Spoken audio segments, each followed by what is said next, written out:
Subscribe कीजिए science study bye Khan channel को और लेटेस्ट अपडेट के लिए बेल आइकन को प्रेस कीजिए। गुड डे एवरीबॉडी एंड अस्सलाम वालेकुम। तो बच्चों, आज हम पढ़ने जा रहे हैं नर्न्स इक्वेशन और इसका यूज़ कहाँ होता है मैं आपको बताऊंगा। बट स्टार्ट करते हैं इससे पहले मैं आपको बताना चाहूँ कि जो आज तक हमने इलेक्ट्रोड पोटेंशियल पढ़ा है वो पढ़ा है स्टैंडर्ड फॉर्म में। ठीक है, इसमें पढ़ा है हमने स्टैंडर्ड फॉर्म, स्टैंडर्ड पोटेंशियल और ईएमएफ वगैरह हमने जो पढ़ा था वो पढ़ा था स्टैंडर्ड फॉर्म में।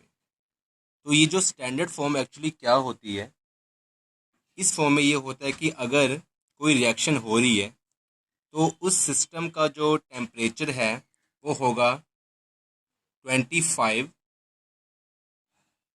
डिग्री सेल्सियस और उसका जो प्रेशर होगा, अगर कोई गैस प्रेजेंट है उस रिएक्शन के अंदर जो रिएक्शन हो रहा है, तो जो उसका प्रेशर होगा वो होगा 1 बार। और अगर कोई आयंस प्रेजेंट है उस रिएक्शन में इन्वॉल्व है उस रिएक्शन के अंदर, जैसे कि कोई एक्वस सॉल्यूशन, तो उसकी जो कंसंट्रेशन होगी आयंस की वो होगी 1 मोलर। तो अगर ये तीन चीज़ें उस रिएक्शन में एग्जिस्ट करती हैं तो उसको हम बोलते हैं स्टैंडर्ड पोटेंशियल या फिर ईएमएफ। अब आज हम बात करेंगे नॉन स्टैंडर्ड पोटेंशियल और ईएमएफ। तो वो क्या होता है, उसके लिए एक फॉर्मूला है। जैसे कि लास्ट टाइम मैंने आपको बताया था कि अगर स्टैंडर्ड पोटेंशियल है तो ई नोट, अगर स्टैंडर्ड निकालते हैं तो E naught right hand side minus E naught left hand side, इससे हमारा जो इलेक्ट्रो पोटेंशियल है स्टैंडर्ड वो निकल जाता है।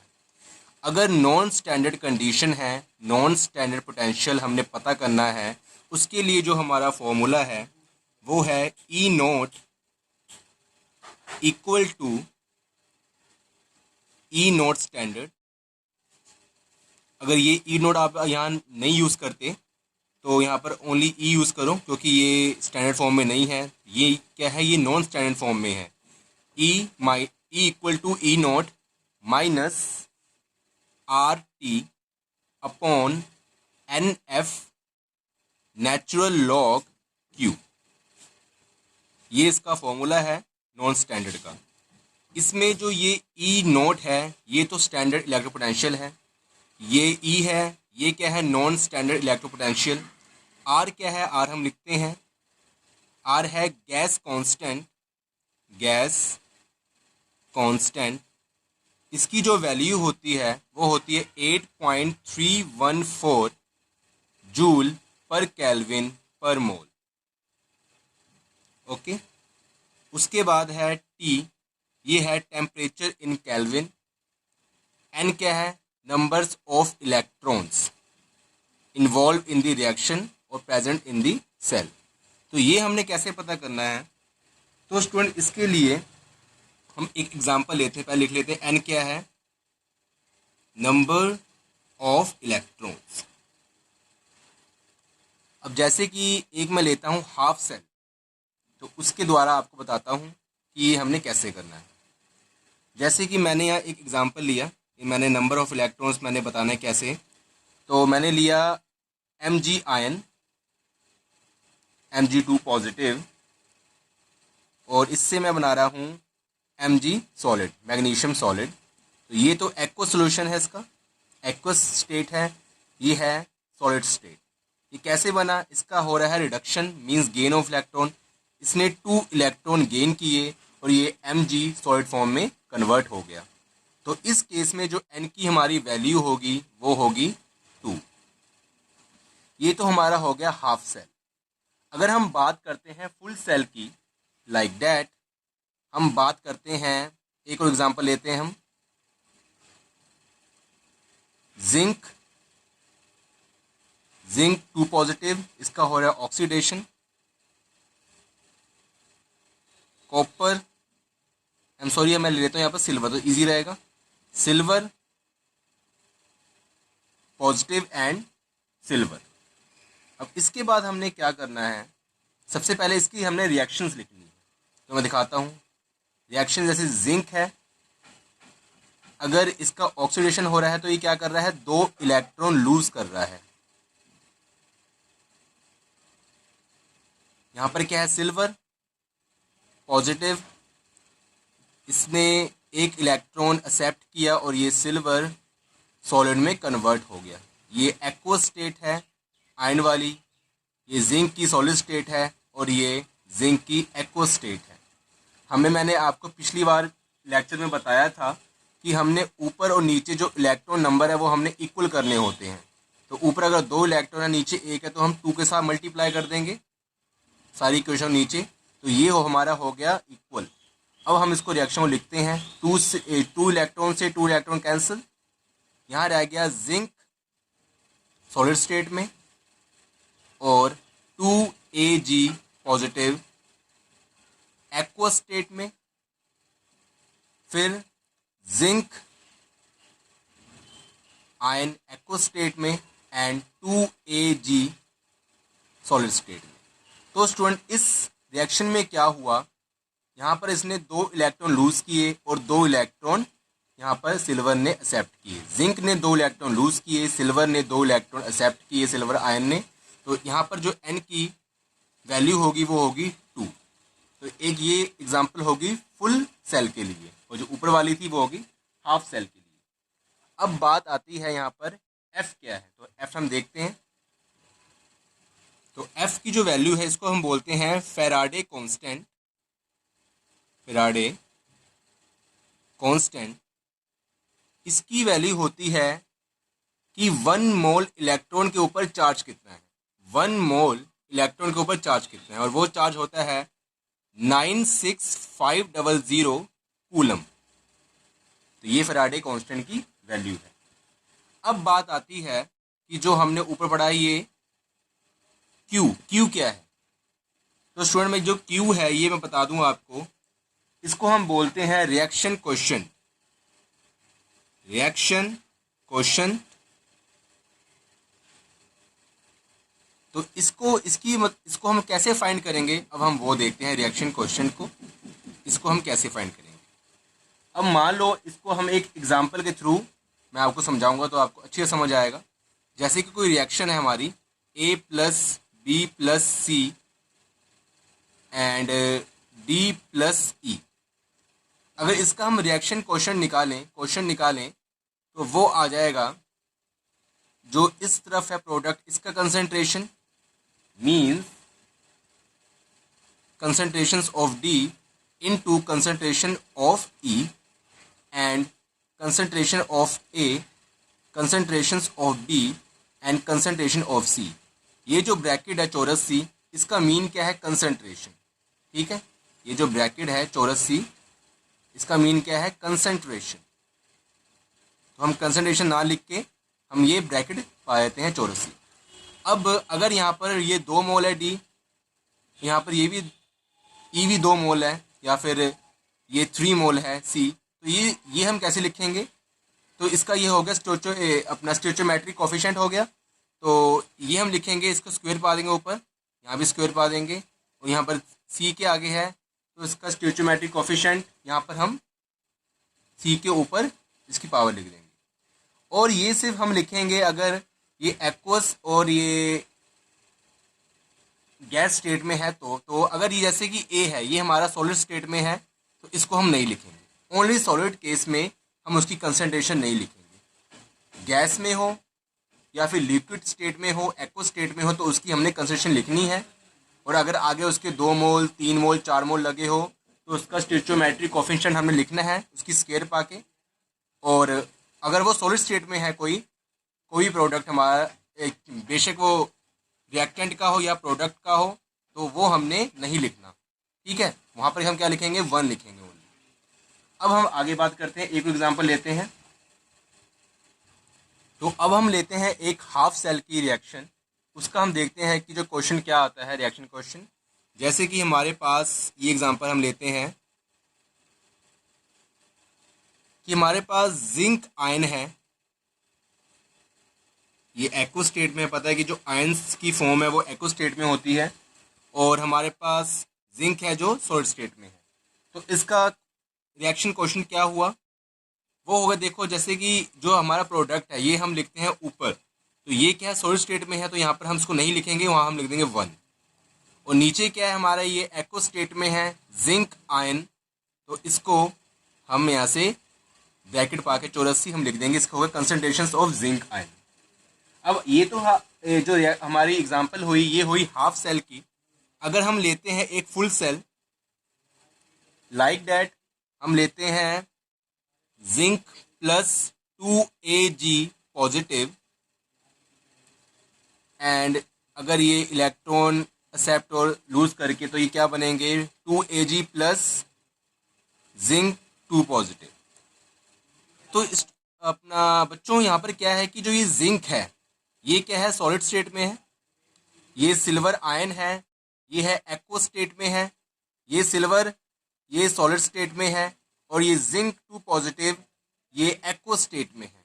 तो इसका जो रिएक्शन कोएफिशिएंट होगा वो क्या होगा, हमने सॉलिड वाले नहीं लिखने, हमने ओनली लिखने हैं एक्वस वाले, तो ये होगा zinc 2 positive upon Ag positive square. तो ये हमारा हो गया रिएक्शन कोएफिशिएंट। और अगर अब हम बात करते हैं कि जो हमारी रिएक्शन है वो 25 डिग्री सेल्सियस में हो रही है, कि हमारी जो रिएक्शन है वो 25 डिग्री सेल्सियस में हो रही है, तो स्टूडेंट जो 25 डिग्री सेल्सियस है ये किसके इक्वल होता है 298 केल्विन। सबसे पहले तो इसको हमने केल्विन में मतलब कन्वर्ट करना है, उसके बाद जो ये फॉर्मूला मैंने बताया इसमें यहाँ यूज़ करना है, हम आर की वैल्यू जो उसकी यहाँ पर हम फिल करेंगे, टी की वैल्यू पुट करेंगे, एन की और एफ की, उसके बाद हम देखते हैं कैसे बनेगा। इसको मैं आपको इजी बताऊंगा। अगर 25 डिग्री सेल्सियस में आपकी रिएक्शन हो रही है, प्रोसीड हो रही है, तो उसके लिए हमने जो लेना है फॉर्मूला वो है E equal to E naught minus 0.059 upon 591 upon N and log 10 Q. तो इससे हमें ये चल गया पता कि जो हमारी आर की वैल्यू है वो एवरी रिएक्शन के लिए सेम रहेगी क्योंकि ये कांस्टेंट है। टी है जो हमने दिया, जैसे अगर 25 डिग्री सेल्सियस है तो ये स्टैंडर्ड स्टेट का एक टेम्परेचर है, तो अगर टी 25 डिग्री सेल्सियस है तो हमने सिर्फ एन नहीं एन को छोड़ के बाकी से हम इसको हम जब करते हैं कैलकुलेट तो ये आएगा 0.059 अपॉन एन, एंड जो क्यू की वैल्यू है वो एवरी रिएक्शन के लिए चेंज होगी। अब हम क्या करते हैं नॉन स्टैंडर्ड स्टेट के कुछ एग्जाम्पल लेते हैं एक दो, और उसके द्वारा हम समझते हैं कि इसको हम कैसे कर सकते हैं इस फॉर्मूले का यूज़ करके। तो हम यहाँ पर एग्जाम्पल लेते हैं। फॉर एग्जाम्पल हमने एग्जाम्पल ली जैसे कि 2H पॉजिटिव, H2 ये गैस स्टेट में है, हमें पता है कि हाइड्रोजन गैस स्टेट में होता है, और ये है एक्व स्टेट में। इसका जो कंसंट्रेशन है आयंस की वो है 1 मोलर, और इस गैस का जो प्रेशर है वो है 10 बार। और ये जो रिएक्शन हमारी हो रही है ये हो रही है मतलब ये इसको हम कर रहे हैं, जो सिस्टम का टेम्परेचर है वो है 25 डिग्री सेल्सियस। तो यहाँ पर 25 डिग्री सेल्सियस 1 मोलर ये सब कर रहा है कि स्टैंडर्ड स्टेट है, लेकिन यहाँ एक चीज़ डिफरेंट है वो क्या है 10 बार। अगर 1 बार होता तो ये क्या होता कि ये स्टैंडर्ड स्टेट है, और अगर स्टैंडर्ड स्टेट में इसका जो हाइड्रोजन जो सेल है उसका जो इलेक्ट्रो प्रेशर कितना होता है 0.00 वोल्ट, लेकिन यहाँ पर ये डिफरेंट है, इसलिए हमें इसका नॉन स्टैंडर्ड इलेक्ट्रो पोटेंशियल निकालना होगा। उसके लिए हम इसका पहले रिएक्शन करते हैं। रिएक्शन कैसी होगी इसकी पहले वो देखो, 2H पॉजिटिव प्लस 2 इलेक्ट्रॉन ये एक्सेप्ट करेगा तो ये H2 गैस में कन्वर्ट होगा। ये एक्वस सॉल्यूशन था, ये हमने यहाँ लिख देना है। सबसे पहले है यहाँ पर हम अगर Q निकालते हैं तो यहाँ पर जो हमारे Q है गैस है, तो गैस का क्या होता है प्रेशर, वहाँ पर हम लेते थे ऐसी ब्रैकेट जिसके मीन होता है कंसंट्रेशन, तो कंसंट्रेशन गैस की नहीं होती, इसका क्या होता है, प्रेशर होता है। तो आयंस की ओनली कंसंट्रेशन होती है, आयंस वगैरह की। गैस का क्या होता है, प्रेशर होता है। तो यहाँ लेंगे प्रेशर ऑफ H2 अपॉन, अब यहाँ पर क्या है, आयंस है तो इसकी कंसंट्रेशन होगी, तो यहाँ हम यूज़ करते हैं ब्रैकेट, जो ये चौरस वाली ब्रैकेट है, H पॉजिटिव और इसके आगे क्या है, 2 है, 2 मोल है, तो यहाँ पर हम ऊपर इसकी पावर लगा देंगे 2। अब इसको हम करते हैं, जो हमारा प्रेशर दिया हुआ है इसका गैस का, वो दिया है 10 बार या 10, और इसका क्या है, जो कंसंट्रेशन है वो है 1 मोलर, तो यहाँ लिख दें 1। तो ये हमारा जो Q की वैल्यू आ गई, जो हमारा रिएक्शन कोएफिशिएंट है वो आ गई 10। आफ्टर ऑल हमने क्या करना है, इसको हमने जो हमारा ये फॉर्मूला है इसमें हमने फिल करना है सबको। तो इसके लिए हम यहाँ लिखते हैं फॉर्मूला E, हम देखना है यहाँ पर सेम मैंने इस तरफ लिख रहा हूँ, उसके बाद E और ई नोट फॉर, ये क्या है हमारा standard electropotential for hydrogen cell, तो वो कितना होता है 0 माइनस 0.059। एन की वैल्यू क्या है हमारी, क्योंकि यहाँ पर 2 इलेक्ट्रॉन लेने के बाद वो हाइड्रोजन गैस में कन्वर्ट हो रहा है, आयंस, जो हाइड्रोजन का आयन है जो एक्व स्टेट में है वो 2 इलेक्ट्रॉन लेने के बाद हाइड्रोजन गैस में कन्वर्ट हो रहा है, तो यहाँ पर एन की वैल्यू होगी 2 एंड log 10। अब log यहाँ 10 मैंने इसलिए यूज़ किया है क्योंकि जो नेचुरल log होता है, जो नेचुरल log होता है वो किसका होता है, उसका जो बेस होता है वो, या मैं यहाँ थोड़ा यहाँ लिखता हूँ कि जो नेचुरल log होता है, जो मैंने पीछे लिखा है ln, जैसे कि यहाँ दिखाता हूँ आपको, मैं लिखा है नेचुरल log Q, तो जो नेचुरल log होता है उसका बेस होता है E। अगर इसको हम कन्वर्ट करते हैं log में, सिंपल log में, जिसका बेस होता है 10, तो इसके साथ हम क्या करते हैं, मल्टीप्लाई करते हैं किसकी, 2.303 इंटू log 10। ओके, तो ये सब करने के बाद अगर हम देखें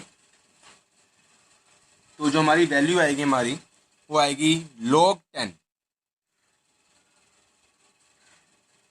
तो log 10 की जो वैल्यू होती है वो होती है 1। जैसे आपको पता है कि log 1 की वैल्यू होती है 0 एंड log 10 की होती है 1, log 100 की होती है 2 होती है। स्टूडेंट, जो log 100 की वैल्यू होती है 2, यहाँ पर हमें चाहिए log 10, तो जो log 10 की वैल्यू होती है 1, ये आ जाएगा E इक्वल टू, तो 0 है तो माइनस, इसको अगर हम डिवाइड करते हैं आ जाएगा 0.0295 के नियरेस्ट, और ये आ जाएगा हमारा log 10 इंटू 1, तो इसकी जो वैल्यू आ गई हमारी E की, वो आ गई -0.0295 वोल्ट। अब देखो, जो इसका स्टैंडर्ड, जो इसका पोटेंशियल था हाइड्रोजन सेल का, वो था 0.00 वोल्ट, और ये क्या आ गया हमारा -0.0295 वोल्ट। ठीक है, अब हम, ये तो हमारा एक हो गया हाफ सेल। अब एक हम लेते हैं एग्जांपल फुल सेल की, उसके बेस पे हम काम करते हैं।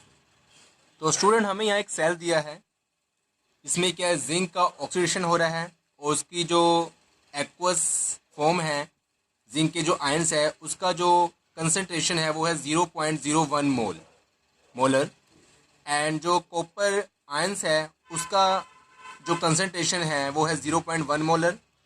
तो उसकी हमें स्टैंडर्ड इलेक्ट्रो पोटेंशियल भी दी हुई है, कॉपर की है, यह है प्लस 0.34 वोल्ट, और जो जिंक की है वो है -0.76 वोल्ट, और टेम्परेचर हमें दिया है 25 डिग्री सेल्सियस। अब हमें ये पता है कि अगर टेम्परेचर 25 डिग्री सेल्सियस दिया हुआ है तो हम डायरेक्ट कौन सी इक्वेशन यूज़ कर सकते हैं, वो सेम ही है एक्चुअली, जो हमने डायरेक्ट यूज़ करी है वो एक्चुअली ये सेम ही है, तो वो हमने कैलकुलेट करके हम डायरेक्ट यूज़ कर लेते हैं। आर की वैल्यू पुट करो, टी की वैल्यू 25 पुट करो, एफ की वैल्यू 96500 पुट करो, और आएगा 0.0059 अपॉन एन ही आएगा वो। तो यहाँ पर हम वो जो इक्वेशन वो यूज़ करते हैं, इक्वेशन क्या है हमारी, E इक्वल टू, हम या फिर कह सकते हैं E naught cell equal to E naught standard minus, या हाँ पहले हम इसका यहाँ लिखते हैं सोल्यूशन। ठीक है, E note right hand side and E note left hand side, मतलब सबसे पहले हम निकालेंगे, क्योंकि फॉर्मूला जो हमारा है वो है E equal to E naught minus 0.059 upon N. Natural log अगर हम यूज़ करते हैं तो यहाँ पर हम लगाते हैं, जैसे लॉग लगा लेते हैं, क्योंकि हमने 2.303 का इसको हमने मल्टीप्लाई कर चुके हैं, तो हमारा आ गया 0.059। ठीक है, तो इसको हमने डायरेक्ट जो सिंपल लॉग है हमारा वो हमें लगा लिया, नेचुरल लॉग हम नहीं लगा रहे। ये इसका बेस क्या 10 है, और बेस 10 लिखने की बात जरूरी नहीं पड़ती। अगर हम लॉग 10 है और ये क्या है लॉग बेस 10 ये इक्वल है दोनों, तो कई बार हम डायरेक्ट यूज़ नहीं करते, इसका बेस 10 नहीं लगाते। उसके बाद स्टूडेंट क्या है हमारा जो लॉग है, अगर इसकी हम रिएक्शन देखें तो जिंक, और ये देखें तो ये है कॉपर आयन। अब ये कैसे हुआ, ये आपकी रिएक्शन आपने देखी होगी, ये मैंने कैसे लिखे हैं इसके क्वेश्चन। तो सबसे पहले हम देख लेते हैं इसको भी, या पहले हम ये देखते हैं इसका इलेक्ट्रोपोटेंशियल हम देख लेते हैं। ये कितना है, राइट हैंड साइड में होता है हमारा copper plus 0.34 volt minus 0.76 volt equal to, ये किसके इक्वल हुआ, इसकी वैल्यू होगी प्लस 1.10 वोल्ट। ये तो हमारा हो गया स्टैंडर्ड इलेक्ट्रोपोटेंशियल। अब हम बात करते हैं इसके रिएक्शंस की, ये कैसे रिएक्शन हुई तो मैं आपको एक बार बता देता हूँ, और उसके बाद नहीं बताऊंगा, लास्ट टाइम है। ये है जिंक, आपको अब याद रखना है इसको। जिंक से हमारा बन गया जिंक आयन एक्वस, 2 इलेक्ट्रॉन इसने लूज किए। उसके बाद यहाँ पर है कॉपर आयन जो कि एक्वस स्टेट में प्रेजेंट है, और यहाँ पर हमने 2 इलेक्ट्रॉन इसने एक्सेप्ट किए, और ये बन गया कॉपर सॉलिड स्टेट में। और इसकी जो रिएक्शंस हम देखेंगे, यहाँ पर क्या है जिंक सॉलिड स्टेट में है, प्लस जो कॉपर आयन है वो एक्वस स्टेट में है। सिमिलरली जो है जिंक है वो एक्वस स्टेट में है, और जो कॉपर है वो सॉलिड स्टेट में है। और जब हम रिएक्शन क्वेश्चन लिखते हैं तो मैंने आपको बताया था कि जो सॉलिड स्टेट में जो भी सबसे मतलब हमारे स्पीसीज है वो हम नहीं लिखेंगे, वहाँ हम 1 यूज़ करेंगे। तो यहाँ पर सबसे पहले लिखेंगे प्रोडक्ट वाला, ऊपर लिखेंगे, तो यहाँ जो प्रोडक्ट है वो जिंक आयन एक्वस स्टेट में लिख दिया हमने इसकी कंसंट्रेशन। उसके नीचे लिखेंगे हम रिएक्टेंट वाला, तो यहाँ पर क्या है कॉपर आयन, यहाँ हमने लिख दिया। अब इस फॉर्मूले में हम इसकी वैल्यू पुट करेंगे, उसको देखेंगे इसकी वैल्यू कितनी आई। तो यहाँ पर क्या है जो एन की वैल्यू है वो हो रही है हमारी 2U। सबसे पहले हम लिखते हैं ई नोट की वैल्यू कितनी आई हमारी 1.10 वोल्ट, 1.10 वोल्ट माइनस 0.059। एन की वैल्यू क्या आई, यहाँ पर 2 इलेक्ट्रॉन, यहाँ पर 2 इलेक्ट्रॉन इस रिएक्शन में इन्वॉल्व है, तो यहाँ 2 आ जाएगा।